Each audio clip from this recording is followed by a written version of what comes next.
નમસ્કાર મિત્રો, સ્વાગત છે તમારું ગુજરાત માહિતી યુટ્યુબ ચેનલમાં। આજના તાજા અને મહત્વના આપ સૌનો ઉપયોગી એવા 20 મોટા સમાચાર વિશે વિડીયોમાં વાત કરીશું, તો છેલ્લે સુધી જોતા રહેજો। આજના સૌથી પહેલા સમાચાર વિશે વાત કરીએ તો મફત આધાર કાર્ડ અપડેટ કરવાની અંતિમ તારીખ ફરી એકવાર લંબાવવામાં આવી છે। કેન્દ્ર સરકારે દેશભરમાં આધાર યુઝર્સને મોટી રાહત આપી છે। સરકારે ફરી એકવાર મફત આધાર કાર્ડ અપડેટ કરવાની અંતિમ તારીખ લંબાવી છે। મફત આધાર અપડેટની તારીખ 14 ડિસેમ્બર 2024 હતી, જે હવે વધારીને 14 જૂન 2025 કરવામાં આવી છે। આનો અર્થ એ થયો કે હવે UIDAI વેબસાઇટ દ્વારા 14 જૂન 2025 સુધી આધારને મફતમાં ઓનલાઈન અપડેટ કરી શકાશે। જોકે નવા નિયમો હેઠળ નાગરિકોએ દર 10 વર્ષે આધારમાં તેમની માહિતી અપડેટ કરવી પડશે। હોસ્પિટલોની દાદાગીરી બંધ, તેને લઈને સરકાર દ્વારા મોટો નિર્ણય લેવામાં આવ્યો છે। રાજ્યમાં હવે હોસ્પિટલના ઇન હાઉસ મેડિકલ સ્ટોરમાંથી જ દવા ખરીદવી ફરજિયાત નહીં રહે। રાજ્યના ફૂડ એન્ડ ડ્રગ્સ વિભાગે પરિપત્ર જારી કરીને સ્પષ્ટ કર્યું છે કે કોઈપણ દર્દી ગમે ત્યાંથી દવા ખરીદી શકશે। હવે હોસ્પિટલોમાં આ હોસ્પિટલના દર્દીઓએ અહીંથી દવા ખરીદવી ફરજિયાત નથી, એવા બોર્ડ લગાવવાનો આદેશ પણ આપવામાં આવ્યો છે। જોકે આ નિર્ણયથી દર્દીઓને જેનેરિક અને સસ્તી દવાઓ ઉપલબ્ધ થશે અને આર્થિક બોજ પણ ઘટાડશે। રાજ્યમાં હજુ 5 દિવસ ઠંડીનો ચમકારો રહેશે। ગુજરાતમાં કાતિલ ઠંડીનો અનુભવ થઈ રહ્યો છે।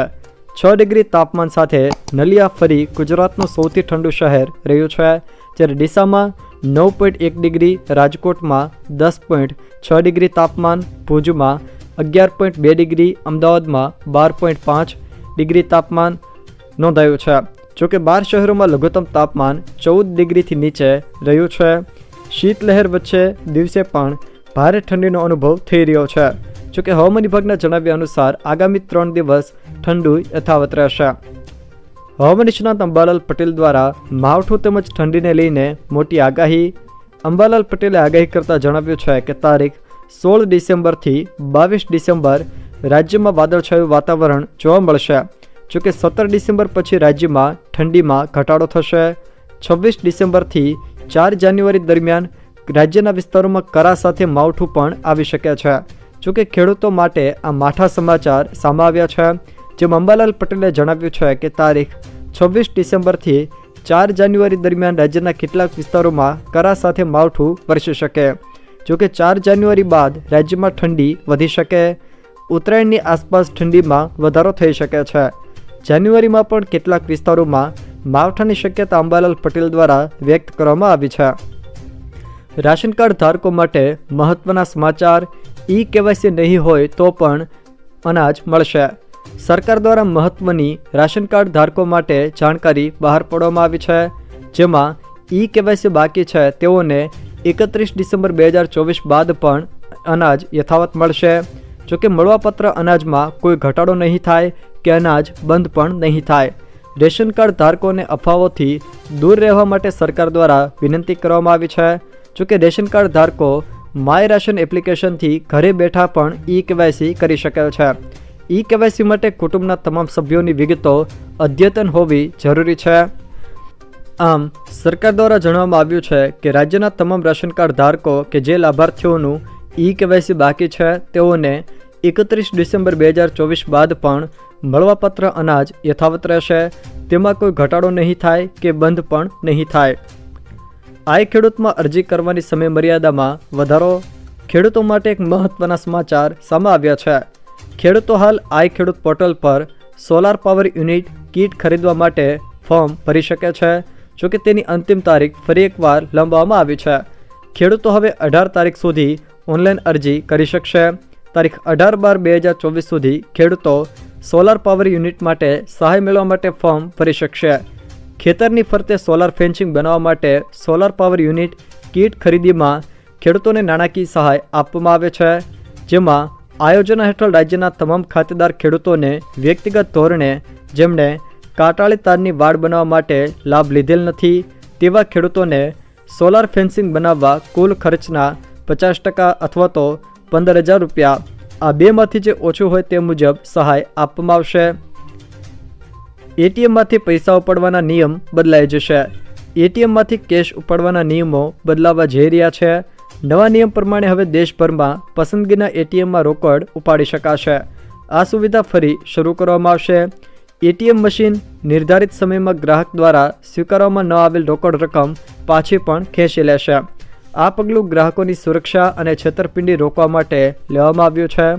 બેંકોને એટીએમ મશીનોને અપગ્રેડ કરવા પણ કહેવામાં આવ્યું છે. સોના અને ચાંદીના ભાવમાં વધઘટ. શુક્રવારે સોના અને ચાંદીના ભાવમાં ઘટાડો જોવા મળ્યો હતો. India Boolean and jewellers association અનુસાર 24 કેરેટ સોનાના 10 ગ્રામની કિંમત ₹1225 ઘટીને ₹74,922 પર આવી ગઈ છે. જોકે અગાઉ સોનાની કિંમત ₹78,147 પ્રતિ 10 ગ્રામ હતી. ચાંદીની કિંમતમાં પણ આજે ₹3,324 ઘટીને ₹89,976 થઈ ગઈ છે. જોકે ગઈકાલે ચાંદી ₹93,300 પ્રતિ કિલોગ્રામ પર હતી. કુંવરબાઈનું મામેરું યોજના હેઠળ દીકરીઓને લગ્ન સમયે ₹12,000 સહાય. અનુસૂચિત જાતિની પુખ્ત વયની 2 કન્યાના લગ્ન પ્રસંગે જોકે તારીખ 1/4/2021 પછી લગ્ન કરનાર કન્યાને સુધારેલા દર મુજબ ₹12,000ની સહાય આપવામાં આવે છે. જ્યારે આ તારીખ પહેલાં લગ્ન કરનાર કન્યાઓને જૂના દર મુજબ ₹10,000ની સહાય આપવામાં આવે છે. જોકે આ લગ્ન સહાય યોજના દ્વારા ગરીબ પરિવારોને સીધી આર્થિક રીતે મદદરૂપ થવાનો ઉદ્દેશ રહેલો છે. લગ્ન કરેલી દીકરીઓને ડીબીટી દ્વારા સીધી તેમના બેંક ખાતામાં સહાય ચૂકવવામાં આવે છે. કુંવરબાઈનું મામેરું યોજના એસસી વર્ગની દીકરીઓના લગ્ન કર્યા પછી આ લાભ આપવામાં આવે છે. આ યોજનામાં લાભાર્થી દીકરીની દીઠ ₹12,000 જમા ખાતામાં કરવામાં આવે છે. ગુજરાતમાં જમીન સંપાદન કાયદા પ્રમાણે ખેડૂતોને 4 ગણું વળતર આપવા માંગણી. ગુજરાતમાં વર્ષ 2013ના જમીન સંપાદન કાયદા પ્રમાણે ખેડૂતોને વળતર મળે તે માટે માંગણી કરાય છે. આ કાયદા પ્રમાણે ખેડૂતોને બજાર ભાવથી 4 ગણું વળતર આપવું જરૂરી છે. અલબત્ત આ જોગવાઈનું પાલન કરાતું નથી. રોડ રસ્તા બનાવવામાં આવે ત્યારે ખેડૂતોની ફળદ્રુપ ખેતીની જમીન સંપાદન કરવામાં આવે છે. એ વખતે સરકાર કહે છે કે રાષ્ટ્ર નિર્માણનું કામ છે, તેમાં બાધારૂપ ના થવાય. જોકે એ પછી સરકાર ખેડૂતો પાસેથી જંત્રીના ભાવે જમીન લે છે અને ત્યારબાદ માનીતી કંપનીઓને ટોલ ટેક્સની મંજૂરી આપે છે. જમીન સંપાદનના કાયદા મુજબ 80% ખેડૂતોની સંમતિ અને બજાર ભાવના 4 ગણા વળતરની જોગવાઈ છે. જોકે તેનું પાલન કરાતું નથી. આ જોગવાઈનું પાલન કરવાની માંગણી સાથે કહેવાયું છે કે ટોલ ટેક્સની કમાણીનો હિસ્સો રોડ માટે જમીન આપનાર ખેડૂતોને આપવો જોઈએ. કિસાન કોંગ્રેસે આ સંદર્ભે વિવિધ માંગણીઓ સાથેનો પત્ર રાજ્યના મુખ્યમંત્રીને પાઠવ્યો છે. પત્રમાં કહેવાયું છે કે અમદાવાદ વડોદરા હાઈવે બનાવવાનો કુલ ખર્ચ ₹2125 કરોડ થયો છે, જેની સામે અત્યાર સુધીમાં ₹4,907 કરોડ જેટલો ટોલ ટેક્સ ઉઘરી લેવામાં આવ્યો છે. હવે ઘરે બેઠા તમે આધાર કાર્ડમાં સરનામામાં સુધારો કરી શકો છો. સરકાર દ્વારા રાશન કાર્ડના KYC સાથે આધાર કાર્ડ બાબતે પણ મહત્વની જાણકારી આપવામાં આવી છે, જેમાં જણાવવામાં આવ્યું છે કે તમે ઘરે બેઠા આધાર કાર્ડમાં સરનામામાં સુધારો કરી શકો છો. જેમાં તમારે સૌપ્રથમ UIDAIની સત્તાવાર વેબસાઇટ uidai.gov.in પર જવાનું રહેશે. ત્યારબાદ માય આધારનો વિકલ્પ પસંદ કરવાનો રહેશે. આ પછી આધાર કાર્ડમાં ફેરફાર કરવાની વિગતો પસંદ કરવાની રહેશે.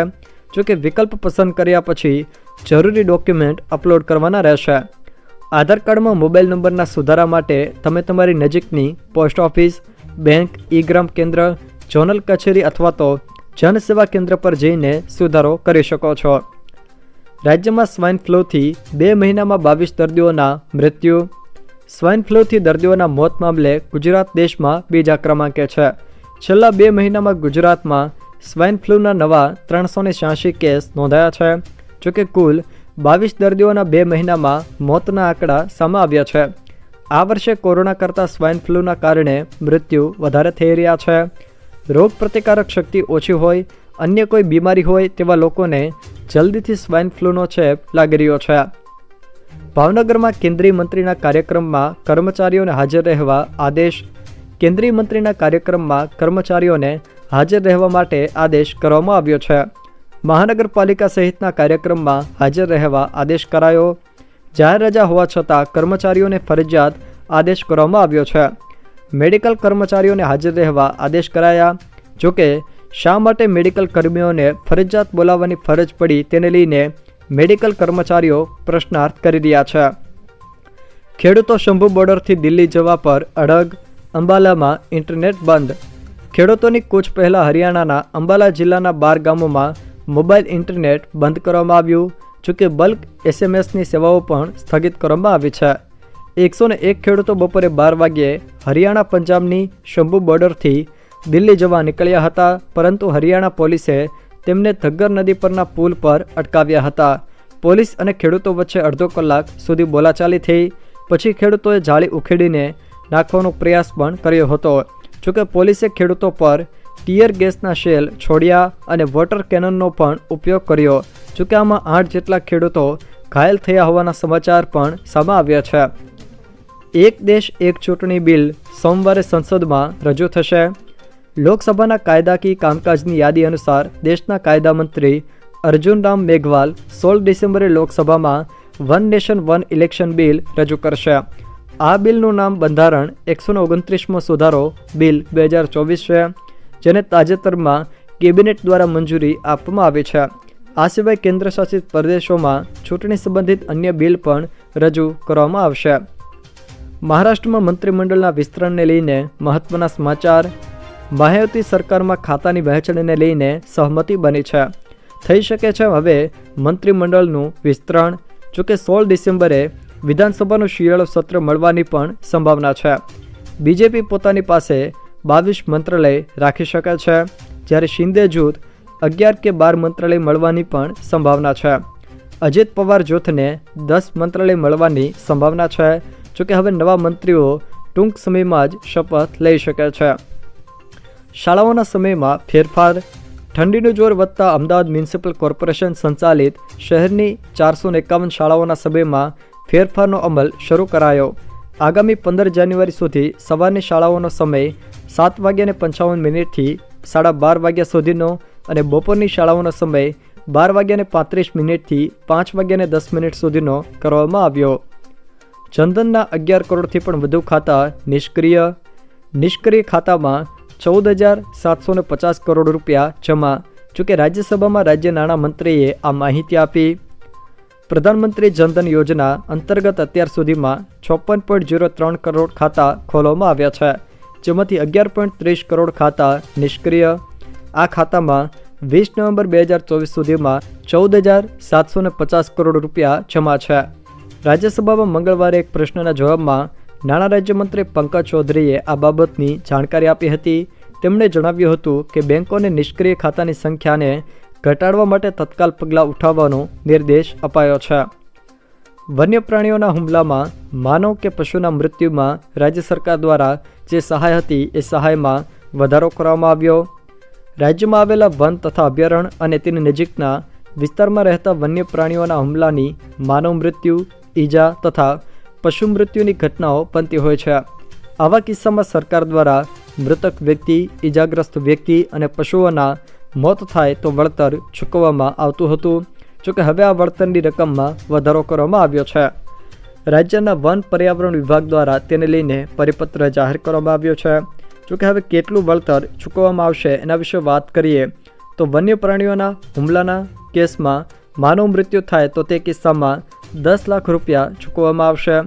વન્ય પ્રાણીઓના હુમલાના કિસ્સામાં માનવને ગંભીર ઈજા થાય તો 2 લાખ રૂપિયા ચૂકવવામાં આવશે, જ્યારે માનવને સામાન્ય ઈજામાં 25,000 રૂપિયા.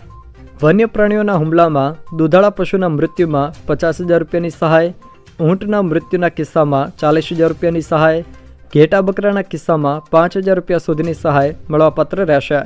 ઘોડા તેમજ બળદના મૃત્યુના કિસ્સામાં 25,000 રૂપિયા સહાય, પાડા, પાડી કે વાછરડીના કિસ્સામાં 20,000 રૂપિયા સહાય મળવાપાત્ર થશે. જોકે હવે કઈ વન્ય પ્રાણીઓ ગણાશે એના વિશે જો વાત કરીએ તો વન્ય પ્રાણીઓમાં સિંહ, વાઘ, રીંછ, વરખનો સમાવેશ કરાયો. જોકે જંગલી ભૂંડ, મગર અને વરુને પણ વન્ય પ્રાણીઓમાં ગણવામાં આવ્યા છે. જો મિત્રો આ વિડીયો તમને પસંદ આવ્યો હોય તો વિડીયોને લાઇક કરો, તમારા મિત્રો સાથે શેર કરો અને જો તમે અમારી ચેનલમાં નવા હોવ તો ચેનલને સબસ્ક્રાઈબ જરૂર કરજો, જેથી અમારા આવનારા તમામ વિડીયોની માહિતી તમારા સુધી પહોંચી શકે.